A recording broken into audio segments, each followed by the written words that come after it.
As I predicted, our singleton is going to need a little bit of help with feeding as Kenya doesn't have any milk at all. If you don't follow us on Facebook already, I do share a lot of tips and information on what we do with breeding and dog ownership, and one of them is that I do not like the normal formulas that pet shops and vets offer. For years we have been making our own formula called Leerburg. It's not our formula, but it's a formula that we like to use.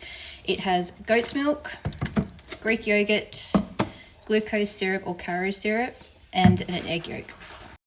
Not everyone agrees with using this type of formula, and that's perfectly fine. This is what we use in our program. We like Leerburg as it is nutrient dense and it has many ingredients to provide necessary nutrients for newborn puppies. It's easy for them to digest and it also mimics their mother's milk. It supports their immune system, and so far over all the years we have never ever had a puppy reject Leerburg formula. We have plenty of puppies that have rejected the other formulas available on the market, and that's why we changed to Leerburg. The recipe for Leerburg is 280 ml of goat's milk. Place that in. 1 cup of Greek yogurt. I only have a ½ cup measurement, so I need to use 2. Then we add 1 egg yolk.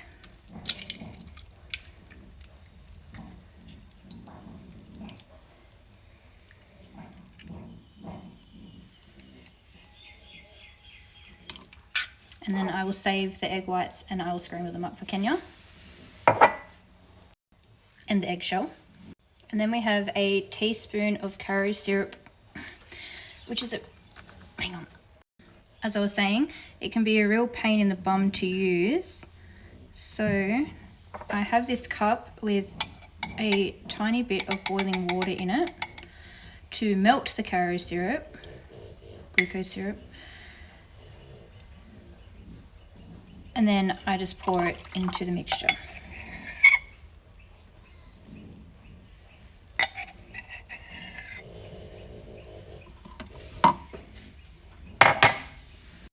Then you just use a knife to mix it all around.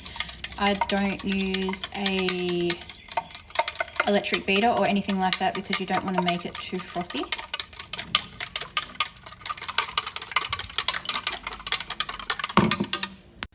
And then I pour a little bit into the bottle. I'm only feeding 1 puppy, so I'll just use that much for the moment. Do not put it in the microwave with the nipple on, which I have done before. Put it in the microwave for 30 seconds to start. Take it out at 15 and just give it a little bit of a stir.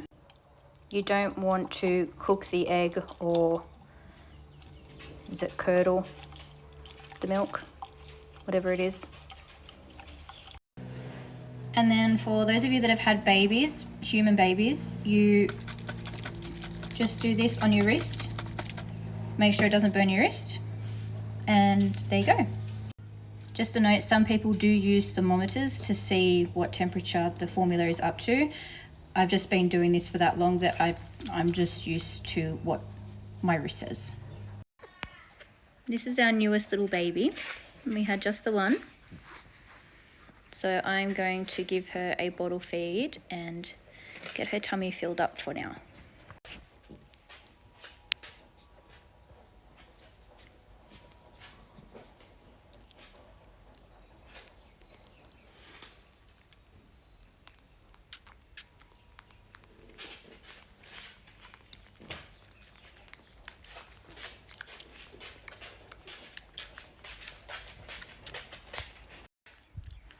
She's taken to it with absolutely no problems, which I thought would be the case, as she has been suckling on Kenya hoping for some milk, but unfortunately there hasn't been any for her to have. I apologise for the barking. This is the reality of owning multiple dogs. Some people are quite surprised when I tell them this, but when you're bottle feeding babies, you actually need to burp them.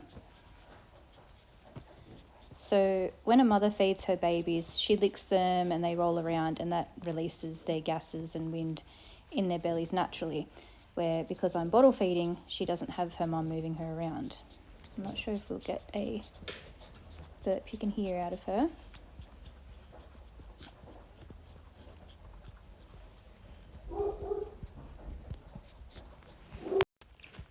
No burping, so we'll give her another little feed. You don't want to let them just scull the bottle, as they can aspirate, the milk can come out of their nose, they can choke. There's so many things that can go wrong, so you just need to be patient and take your time.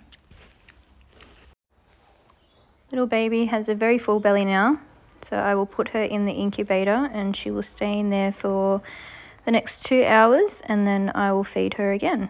Hopefully Kenya will start producing some milk. I will put her on Kenya before each feed to see what we can get down, and if not, I will continue to bottle feed.